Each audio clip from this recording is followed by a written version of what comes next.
Hello friends, welcome to our official channel the goal achiever. मैं राम कुमार कर्ण आप लोगों का स्वागत करता हूं हमारे यूट्यूब के official channel the goal achiever में। जी हां फ्रेंड्स, आज सुबह में ही आईडीबीआई बैंक के द्वारा एग्जीक्यूटिव और असिस्टेंट मैनेजर की नोटिफिकेशन आउट हो चुकी है। जैसा कि आप लोगों को मैंने पहले ही बताया था कि अपकमिंग डेज में आईडीबीआई बैंक के असिस्टेंट और असिस्टेंट मैनेजर की वैकेंसीज आने वाली है। तो आज ये वैकेंसीज रिलीज़ कर दी गई है। तो चलिए हम लोग डिटेल में जानते हैं कि इस बार क्या चेंजेस किए गए हैं। और इस बार कुछ चेंजेस देखने को मिले हैं, स्पेशली एजुकेशन क्वालिफिकेशन में। और इसकी एज क्राइटेरिया क्या रहेगी और क्या ये इस आपको फॉर्म को फिल करना चाहिए या नहीं, डिटेल में हम लोग बात करते हैं। सबसे पहले अगर मैं आईडीबीआई की वैकेंसी की बात करूं तो एग्जीक्यूटिव जो कि असिस्टेंट यानी कि क्लर्क आप उसको कह सकते हैं, जो कि कॉन्ट्रैक्चुअल बेसिस पे होती है। 3 साल की कॉन्ट्रैक्ट होती है, first year, second year and third year. उसके बाद फिर एक एग्ज़ाम होता है, फिर आप वो एग्ज़ाम देके फिर आप उसमें परमानेंट फिक्स हो जाएंगे, आप परमानेंट जॉब हो जाएगी। और मैक्सिमम लोगों का ये जॉब परमानेंट हो ही जाता है, इसके लिए कोई इशू नहीं है। और ये बहुत अच्छी जॉब है आईडीबीआई एग्जीक्यूटिव में। और ये पहले पब्लिक सेक्टर बैंक्स में ही आती थी, हाल फिलहाल के दिनों में इसे प्राइवेट सेक्टर में कन्वर्ट कर दिया गया। तो आप एग्जीक्यूटिव का फॉर्म जो भी इसके क्राइटेरिया को फुलफिल करेंगे डेफिनेटली भरें। इसमें सिर्फ एक एग्ज़ाम होती है, एक ही रिटेन एग्ज़ाम होगा, जो कि काफ़ी इंपॉर्टेंट है। अगर आप जो भी बैंकिंग की तैयारी कर रहे हैं, अगर आप अच्छे से इसकी प्रिपरेशन करेंगे तो आपका सिलेक्शन होने के चांसेस काफ़ी ज़्यादा है। अगर और इसके बारे में और भी डिटेल्स में मैं बात करूँगा। टोटल नंबर ऑफ वैकेंसी की अगर मैं बात करूँ एग्जीक्यूटिव के, तो 1044 वैकेंसी रिलीज़ की गई है। जैसा कि आप लोग को स्क्रीन पे दिख रहा है, डिफरेंट कैटेगरीज के लिए अलग अलग नंबर ऑफ वैकेंसीज़ है। टोटल वैकेंसीज 1044 वैकेंसीज एग्जीक्यूटिव के रिलीज़ की गई है।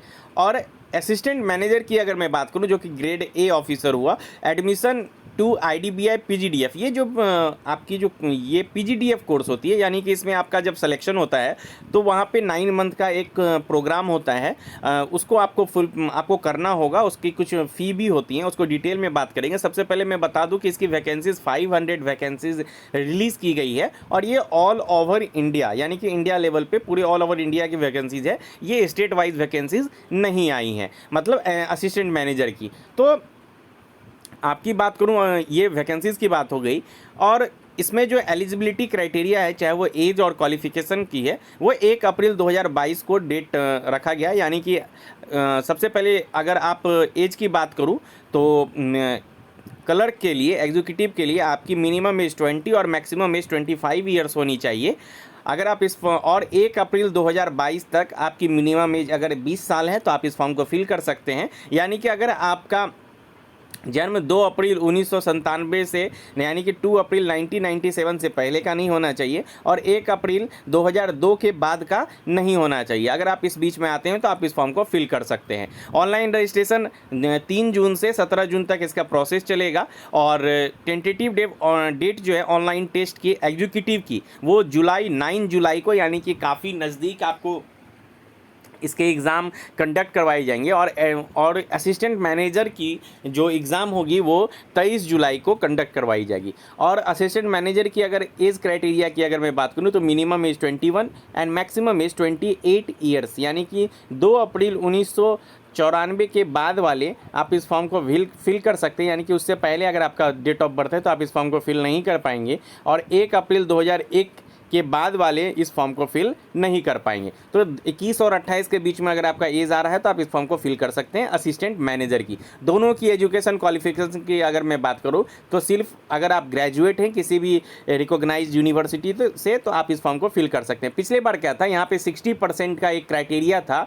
अगर 60% से नीचे वाले फॉर्म इस फॉर्म को फिल नहीं कर पा रहे थे, लेकिन इस क्राइटेरिया को इस बार चेंज कर दिया गया। नेक्स्ट, अगर एग्जीक्यूटिव की कॉन्ट्रैक्ट बेसिस की जो जॉब है उसके बारे में बात करें तो ये आप जब एग्ज़ाम आप पास कर जाओगे, यानी कि आप क्वालिफाई कर जाओगे, तो उसके बाद एक डॉक्यूमेंट वेरिफिकेशन होगा। उस डॉक्यूमेंट वेरिफिकेशन के बाद आपकी ज्वाइनिंग हो जाएगी। और ये 3 साल आप कॉन्ट्रैक्चुअल सर्विस पे रहेंगे, ठीक है। फिर उसके बाद एक एग्ज़ाम होगा, उसके बाद आपको प्रमोट असिस्टेंट मैनेजर के रूप में आपको प्रमोट कर दिया जाएगा। बहुत अच्छी बैंक है। यहाँ पे पब्लिक सेक्टर बैंक का जो कल्चर है वही यहाँ पे कल्चर को फॉलो किया जाता है। यहाँ पे फर्स्ट ईयर जो है 29,000 पर मंथ आपको सैलरी दी जाएगी। सेकेंड ईयर में 31,000 आपको सैलरी प्रोवाइड की जाएगी और 34,000 थर्ड ईयर में आपको सैलरी दी जाएगी। ये 3 साल का आपको इसी सैलरी पे आपको वर्क करना होगा। उसके बाद आप और इसके अलावा भी जो एनपीएस वगैरह है ये उसके अलावा आप लोगों को प्रोवाइड की जाएगी। नेक्स्ट अगर मैं बात करूँ पीजीडीएफ कोर्स की, जो कि असिस्टेंट मैनेजर की है, तो यहाँ पे आपको साउदर्न एंड वेस्टर्न जोन के लिए मणिपाल यूनिवर्सिटी से आपको पीजीडीएफ कोर्स करवाएगा, जो कि बेंगलुरु बेस्ड है। और नॉर्दर्न और ईस्टर्न जोन के लिए ग्रेटर नोएडा में नीटी ये एक इंस्टीट्यूट है, यहाँ से आपको पीजीडीएफ कोर्स करवाया जाएगा। नेक्स्ट अगर मैं बात करूं कि इसकी प्रोग्राम की फ़ी कितनी है असिस्टेंट मैनेजर की, और क्लर्क के लिए कोई फ़ी नहीं है, वो आप बस एक एग्ज़ाम दोगे, क्वालिफाई करोगे, आपका सिलेक्शन हो गया।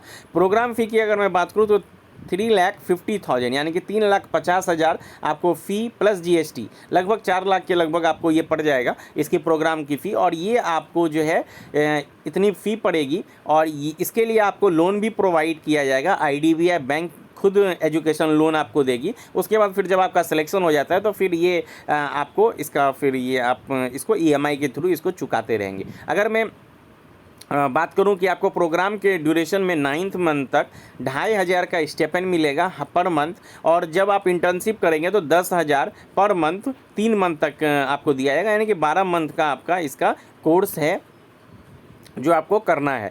उसके बाद जब आप ज्वाइन कर जाओगे तो आपका जो भी पब्लिक सेक्टर बैंक की जो सैलरी होती है वही सैलरी आपको दी जाएगी। यहाँ पे बेसिक पे 36,000 दिया जाएगा। उसके बाद ये फिर और भी बहुत सारे एचआरए, डीए, टीए सब कुछ इसमें इंक्लूडेड रहेगी, मतलब इसके एक्सक्लूडेड है। इसके अलावा भी इसको आपको बहुत सारी चीज़ जो प्रोवाइड की जाती है पब्लिक सेक्टर बैंक्स में वो आपको इसमें प्रोवाइड किया जाएगा। तो ये और फिर आपको एक सर्विस बॉन्ड भी साइन करना पड़ेगा मिनिमम पीरियड ऑफ 3 इयर्स का। अगर आप उससे पहले छोड़ते हैं तो आपको 2 लाख जो प्लस एप्लीकेबल जो चार्जेस हैं वो आपको पे करने पड़ेंगे। अगर एग्ज़ाम की बात करूं तो यहाँ पे इस बार एक चेंजेस क्या किया गया है, असिस्टेंट और असिस्टेंट मैनेजर का, असिस्टेंट के लिए कोई अलग सा एग्ज़ाम पैटर्न नहीं दिया गया नोटिफिकेशन में, और ना ही असिस्टेंट मैनेजर के लिए, दोनों के लिए एक सिंपल एक ही यहाँ पे प्रोवाइड किया गया। जब आप नोटिफिकेशन को थोड़ी देखोगे तो यहाँ पे जो अगर एग्ज़ाम ओटी यानी कि ऑब्जेक्टिव टेस्ट की अगर मैं बात करूँ तो रीजनिंग, डाटा एनालिसिस और इंटरप्रिटेशन के लिए 60 क्वेश्चन के लिए 60 marks, English language 40 question 40 marks, quantitative aptitude 40 question 40 marks and general awareness के लिए 60 क्वेश्चन 60 मार्क्स के एग्जाम्स होंगे। कंपोजिट टाइम 2 आवर्स का होगा, और ये आपको इसके एग्ज़ाम्स आपको देने हैं। नेक्स्ट एजुकेशन क्वालिफिकेशन, वही अगर आप किसी भी यूनिवर्सिटी से अगर आप ग्रेजुएट हैं 1 अप्रैल से पहले 1 अप्रैल तक अगर आपका ग्रेजुएशन का रिजल्ट आ गया है तो आप इस फॉर्म को अप्लाई कर सकते हैं।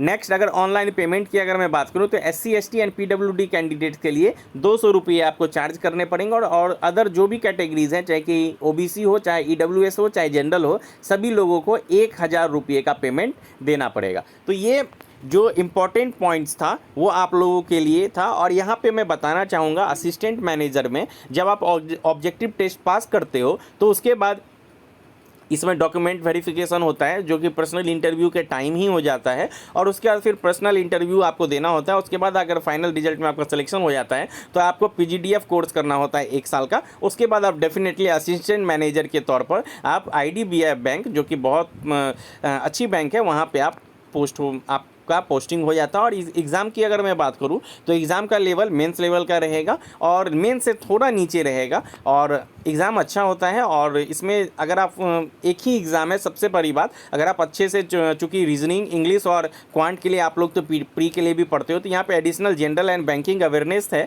और इसमें थोड़ा थोड़ा लेवल आपको अप रहेगा। मेंस लेवल का ही आपको आपको देखने को मिलेगा इसके एग्ज़ाम। तो जो भी इसके क्राइटेरिया को फुलफ़िल कर रहे हैं वो डेफिनेटली इसमें जाएं, और एग्जीक्यूटिव का एग्ज़ाम के लिए जो भी प्रिपरेशन करना चाहते हैं उसकी जो स्ट्रेटजी वीडियो होगी वो मैं आप लोगों के लिए लेके आऊँगा, और कैसे इसको क्वालिफाई करना है एग्जीक्यूटिव के लिए, उसके लिए भी, और असिस्टेंट मैनेजर के लिए। बहुत अच्छी बैंक है। आप डेफिनेटली जो भी इसको फुलफ़िल कर रहे हैं आप इस फॉर्म को ज़रूर फिल करें। एंड कोई भी डाउट्स हो तो आप कमेंट बॉक्स में ज़रूर कमेंट अपने ड्रॉप करें, मैं आपके रिप्लाई ज़रूर दूंगा। Thank you for watching, keep watching our videos.